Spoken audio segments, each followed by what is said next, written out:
भारतीय अदाकारा उर्वशी रौतेला नसीम शाह की मुकम्मल दीवानी हो चुकी है। दोस्तों, ऋषभ पंत के बाद अब उर्वशी रौतेला की नजरें नसीम शाह पर है, क्योंकि उन्होंने कुछ ऐसा कारनामा सर अंजाम दिया है। उन्होंने अपने इंस्टाग्राम की स्टोरी पर नसीम शाह और उनकी एक वायरल वीडियो जो मैच के दौरान कैमरामैन ने खींची थी, वो उन्होंने अपने इंस्टाग्राम अकाउंट पर शेयर कर दी, जिसके बाद पूरी सोशल मीडिया पर एक तूफान मच गया कि उर्वशी रौतेला अब नसीम शाह के पीछे है।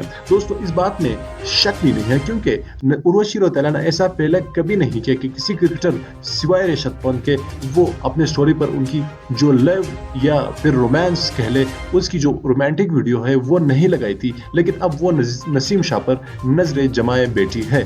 दोस्तों, भारतीय अदाकारा उर्वशी रौतेला ने ऐसा कभी नहीं किया सिवाय ऋषभ पंत के साथ। दोस्तों, आपको क्या लगता है कि ऋषभ पंत के बाद अब उर्वशी रौतेला नसीम शाह के साथ चक्कर चलाने के लिए तैयार है या नहीं? आपने कमेंट करके नीचे बताना है। इस वीडियो को लाइक करना है, चैनल को मजीद वीडियोस देखने के लिए जरूर सब्सक्राइब करना है।